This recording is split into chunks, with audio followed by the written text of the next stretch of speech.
Hello guys, class 11th। देखिए, हमने rectangular component of a vector in plane की बात कर ली है, डिस्कस कर चुके हैं हम वो वाला टॉपिक। आज हम बात करेंगे 3D के अंदर, यानी कि रेक्टेंगुलर कंपोनेंट को कैसे रिजोल्व करेंगे, किसके अंदर, 3 डायमेंशन के अंदर। क्लियर है? तो हमने क्या किया, 3D ले लिया। एक्स एक्सिस है हमारे पास, वाई एक्सिस है हमारे पास, और कौन सा है, जेड एक्सिस है। क्लियर है? एक्स वाई और जेड एक्सिस के अंदर हमने 3D में क्या किया, एक रेक्टेंगल बनाने की कोशिश की है। किसमें? 3D के अंदर। क्लियर है? तो हमने क्या ले लिया, यहाँ पे हमारा क्या है, ओरिजिन है। यहाँ से क्या हुआ, ए वेक्टर हमने क्या कर लिया, रिजल्टेंट मान लिया हमने। यहाँ से क्या है, हमारे पास एक ए वेक्टर है किसी 3D के अंदर, यहाँ पे रखा हुआ है। क्लियर है? कौन सा, ओरिजिन से स्टार्ट होके कहाँ तक, पी पॉइंट पे हमने इसको मान लिया। क्लियर? तो यहाँ से देखिए, अब हम एक्स एक्सिस के अलोंग क्या लेते हैं, ए एक्स, वाई एक्सिस के अलोंग क्या लेते हैं, ए वाई। ये तो हमने प्लेन के अंदर पढ़ाई है। यहां से जेड एक्सिस के अलोंग हम क्या ले रहे हैं, ए जेड। क्लियर? यहां से हमने वैल्यू निकाली थी। पहले एंगल की बात कर लेते हैं। क्या है हमारे पास, अल्फा एंगल किसके बीच में आएगा, अदर टू कंपोनेंट जो है हमारे पास उनके बीच में आएगा। बीटा एंगल कहाँ आएगा, जेड और एक्स के अंदर आएगा। गामा एंगल कहाँ आएगा, एक्स और वाई के। क्लियर है?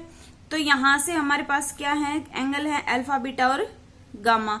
तो हमारे पास जो ये सारी चीजें यहाँ पे डिस्कस कर रखी है, यही क्या हमने लिखा है, क्या लिखा है, कंसीडर ए वेक्टर ए, यानी कि A vector represent by OP. OP को हम क्या रिप्रेजेंट कर रहे हैं, ए वेक्टर से। क्लियर है? As shown in figure, taking O as origin. O को हम क्या मान रहे हैं, ओरिजन मान रहे हैं। Construct a rectangular with its 3 axes, that is X Y Z. X Y Z के अलोंग हम क्या कंस्ट्रक्ट कर रहे हैं, एक रेक्टेंगुलर बना रहे हैं। Here A represent the diagonal of the parallelepiped whose intercept along X Y and Z axis.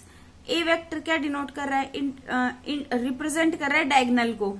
Clear है? ए वेक्टर किसको रिप्रेजेंट कर रहा है, डायगोनल को रिप्रेजेंट कर रहा है, जो कि इंटरसेप्ट करते हैं किसको, एक्स वाई और जेड एक्सिस को। क्लियर है? एक्स एक्सिस के अलोंग क्या है हमारे पास, ए एक्स है, और वाई एक्सिस के अलोंग क्या है, ए वाई है, और जेड एक्सिस के अलोंग क्या होगा, ए जेड होगा। क्लियर? तो यहां से अब हम क्या करते हैं, थोड़ा सा इसका डिस्कशन कर लेते हैं कि कैसे क्या होता है। क्लियर? तो देखिए, हमारे पास हम क्या लेंगे, एक ट्रायंगल लेंगे। कौन सी, ये हमारे पास ए वेक्टर डायगोनल को रिप्रेजेंट कर रहा है, तो ये ट्रायंगल ले लेते हैं हम, ट्रायंगल ओ पी टी। ये वाली ट्रायंगल लेंगे, कौन सी, ओ पी टी में। इन ट्रायंगल, कौन सी ट्रायंगल है हमारे पास, OPT. In triangle OPT, OPT से हम क्या लिख सकते हैं, हमारे पास ये क्या हो जाएगा, फ्रॉम ट्रायंगल लो से हम क्या लिखेंगे, फ्रॉम ट्रायंगल लो। ट्रायंगल लो से हम क्या बोल सकते हैं, ओपीटी में। इतना तो हमें खुद को भी पता है कि ओपीटी से हम ट्रायंगल लो से क्या बोल सकते हैं, ये हमने पहले डिस्कस कर लिया है। तो हम यहां से देखिए, ओपी वेक्टर है हमारे पास, ये वाला जो ए वेक्टर डायगोनल जा रहा है हमारा, ओपी वेक्टर किसके इक्वल हो जाएगा, यहां से ओटी वेक्टर प्लस क्या होगा, टीपी वेक्टर के इक्वल। ये ट्रायंगल लो है हमारे पास, क्या है, ओपी वेक्टर इक्वल क्या होगा, ओटी वेक्टर प्लस कितना, टी पी वेक्टर। ये हो जाएगा हमारे पास ट्रायंगल लो से। क्लियर? अब हम क्या करते हैं, हमारे पास पैरेललोग्राम लो लगाएंगे। कौन सा, पैरेललोग्राम लो। उससे हम क्या बोल सकते हैं, ये हमारे पास यहाँ पे हम पैरेललोग्राम लो लगाएंगे। इसमें देखिए क्या होगा, पैरेललोग्राम लो क्या था हमारे पास, ये है ओटी, यहां से ये वाला ओटी वेक्टर किसके इक्वल हो जाएगा, ये हमारे पास यहाँ एक रेक्टेंगल बन रही है, इसको हम इसके अंदर हम पैरेललोग्राम लो लगाते हैं अगर, तो क्या होगा, ओटी वेक्टर इक्वल किसके इक्वल होगा, ये एक्स एक्सिस के लोग ओ एम, इधर जेड एक्सिस के लोग कितना है, ओ एन है। तो इसको हम लिख सकते हैं क्या, OT vector equal O M vector plus O N vector, इतना हम लिख सकते हैं। इसको हमने नाम दे दिया इक्वेशन 1, इसको हमने नाम दे दिया इक्वेशन 2। क्लियर है इतना? यहां से देखिए हम किसकी वैल्यू निकालेंगे, जो ये ओटी है हमारे पास, इसको हम किस में पुट कर देते हैं, यहां इक्वेशन 1 में पुट कर देते हैं। क्लियर है? फ्रॉम 1 and 2, क्या लिखेंगे 1 and 2 से? ओपी वेक्टर इक्वल ओटी की वैल्यू पुट करेंगे OM vector plus ON vector plus कितना टीपी वेक्टर, ऐसा हम कर सकते हैं। क्लियर है? तो जो जो वैल्यूज है हमारी, अब हम ये वैल्यू पुट कर देंगे। जैसे कि ओपी वेक्टर हमारे पास, यहाँ पे ओपी वेक्टर की क्या वैल्यू है? ए वेक्टर है। ओपी की वैल्यू कितनी है हमारे पास? ए वेक्टर, वो पुट करेंगे। यहाँ पे क्या हो जाएगा? ए वेक्टर इक्वल किसके? ओएम कितना है? ओएम कहाँ है? ओएम की वैल्यू ये रही, यहाँ से इसकी ओएम की वैल्यू पुट करेंगे, कितनी है? ए एक्स है। तो यहाँ पे क्या लिखेंगे? A X vector plus O N की वैल्यू कितनी है हमारे पास? ओ एन, यहाँ से ओ एन ये वाला, ये कितना है? ए जेड, तो यहाँ से लिखेंगे इसकी वैल्यू कितनी? ए जेड वेक्टर प्लस टीपी की वैल्यू कहाँ है हमारे पास? यहाँ से हम देखेंगे किसकी वैल्यू? टीपी की वैल्यू, वो कितनी है? ए वाई। तो यहाँ पे टीपी की वैल्यू पुट करेंगे, कितनी है? ए वाई वेक्टर। क्लियर है? तो यहां से हम देखिए, अब एक्स एक्सिस के अलोंग क्या होता है हमारे पास?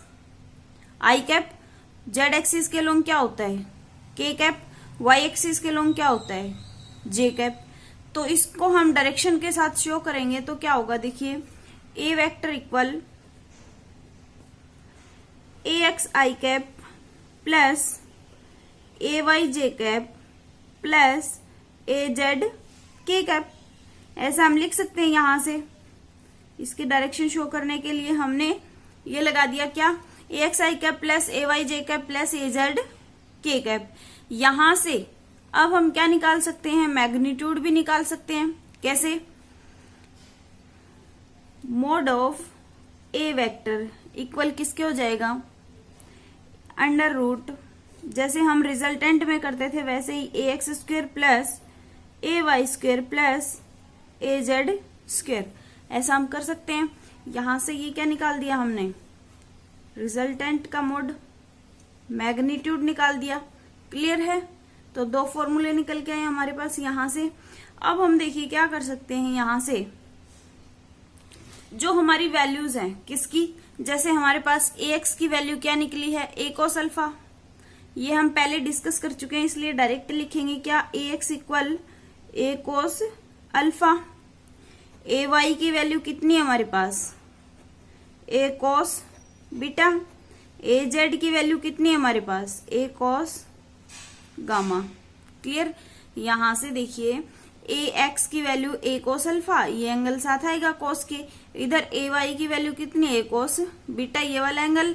इधर ए जेड की वैल्यू कितनी है? ए कोस गामा, ये वाला एंगल। क्लियर है? यहां से अब हम देखिए इन तीनों का यूज करेंगे यहां पे, तो क्या होगा? इधर हम लिखते हैं A x A Y A Z की वैल्यूज, ए के अंदर क्या आएगी?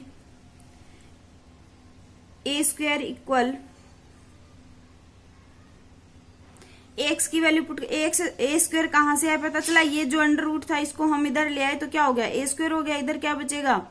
ए x square plus A Y square plus A Z square. X की वैल्यू पुट कर देंगे, कितनी है? ए कोस अल्फा, और स्क्वायर साथ में चल रहा है, प्लस ए वाई की वैल्यू कितनी है? ए कोस बीटा, तो A square cos square beta. A Z की वैल्यू कितनी है? ए कोस गामा, यानी कि A square cos square gamma. Clear? तो यहां से हमारे पास क्या कॉमन आ रहा है? ए स्क्वायर ए स्क्वायर ए स्क्वायर ए स्क्वायर, सब में ए स्क्वायर है, ए स्क्वायर कॉमन लेके हम कैंसिल आउट कर देंगे। इधर से ए स्क्वायर हमने क्या किया? कॉमन लिया। Cos square alpha plus cos square beta plus cos square gamma, यह वैल्यू आ गई हमारे पास। ए स्क्वायर से ए स्क्वायर कैंसिल, क्या रिजल्ट बचा? 1 equal cos square alpha plus cos square beta plus cos square gamma. Clear है इतना? तो यहां से हम लिखेंगे क्या? 1 equal cos square alpha plus cos square beta plus cos square gamma, ऐसा हम लिख सकते हैं यहां से। क्लियर है? अब देखिए हमारे पास मैथ्स के अंदर एक फॉर्मूला होता है कोस स्क्वायर अल्फा, यानी कि कोस स्क्वायर थीटा को हम क्या लिख सकते हैं? 1 माइनस साइन स्क्वायर थीटा लिख सकते हैं कोस स्क्वायर को। तो थीटा की जगह हमारे पास अल्फा है, बीटा है, गामा है, वहां पे ये यूज करेंगे। क्या होगा? 1 equal 1 minus sine square alpha plus 1 minus sine square beta plus 1 minus sine square gamma. हम यहां से बोल सकते हैं कि कोस स्क्वायर अल्फा इक्वल हमारे पास होता है 1 minus sine square alpha. Clear है? तो हमने ये मैथ्स का फॉर्मूला यूज किया यहाँ पे। तो अब देखिए क्या होगा हमारे पास 1 इक्वल 1 1 1 कितना हो गया 3 माइनस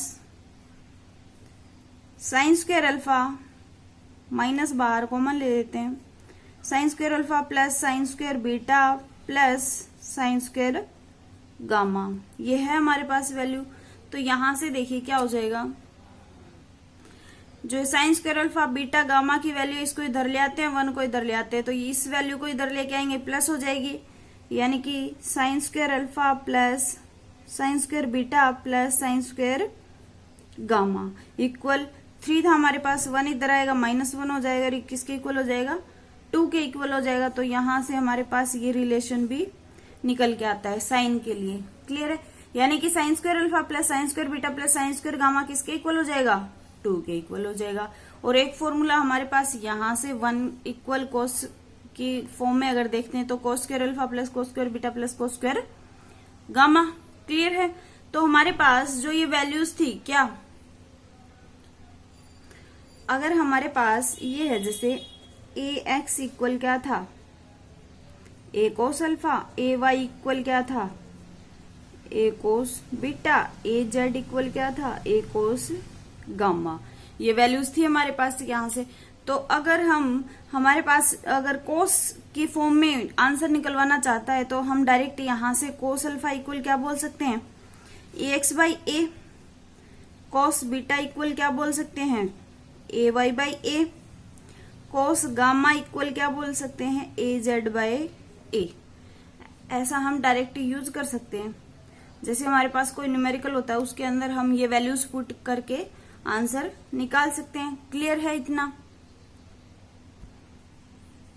जैसे हमारे पास ये क्वेश्चन है, if A vector equal 2i cap plus 4j cap plus 5k cap, ये वैल्यू है हमारे पास। अब हम यहां से क्या निकालेंगे, magnitude of a vector and the direction cosine of the vector A, यानी कि डायरेक्शन कोसाइन भी निकालना और ए वेक्टर का मैग्नीट्यूड, दोनों चीजें निकालनी है। तो सबसे पहले क्या करते हैं, हम फर्स्ट पार्ट को सोल्व करेंगे। हमारे पास वैल्यूज गिवन है क्या, ए एक्स इक्वल कितना है 2 है, ए वाई इक्वल कितना है 4 है, ए जेड इक्वल कितना है 5 है, ये वैल्यूज है। क्लियर? तो यहां से हम ए वेक्टर का मैग्नीट्यूड निकालेंगे तो क्या फॉर्मूला होता है ए x square plus A Y square plus A Z square, ये फॉर्मूला है हमारे पास। तो यहां से अगर हम वैल्यू पुट करते हैं तो क्या हो जाएगा, ए एक्स की वैल्यू कितनी है 2 की स्क्वायर प्लस ए वाई की वैल्यू कितनी है 4 स्क्वायर प्लस 5 स्क्वायर, क्या हो जाएगा 2 square 4, 4 square 16 plus 5 square 25 equal 16 और 4 20, 20 प्लस 25 45। क्लियर? ये वैल्यू आ गई हमारे पास किसकी, ए वेक्टर की। अब क्या निकालना है, direction cosine of the vector A. तो डायरेक्शन कोसाइन का फॉर्मूला अभी हमने निकाले हैं क्या, कोस अल्फा इक्वल क्या होता है ए एक्स बाई ए। तो ए एक्स की वैल्यू कितनी है हमारे पास 2 है, और डिवाइड बाई ए की वैल्यू अभी निकाली यहां से √45, कोस अल्फा निकाला, ऐसे ही कोस बीटा कितना है हमारे पास ए वाई बाई ए वाई की वैल्यू कितनी है 4 है, 4 डिवाइड बाई √45। क्लियर है? ये वैल्यू आ गई हमारे पास कोस अल्फा, कोस बीटा और कोस गामा। कोस गामा की वैल्यू क्या हो जाएगी ए जेड बाई ए जेड की वैल्यू कितनी है 5 है, यानी कि 5 बाई √45, ये वैल्यूज आ जाएंगी हमारे पास। ये क्या है, सेकेंड पार्ट सोल्व, यानी कि ए की वैल्यू निकाली, कोस अल्फा बीटा गामा की वैल्यूज निकाली। क्लियर है इतना? ये टॉपिक यहीं खत्म होता है। आज के लिए इतना ही। Thank you.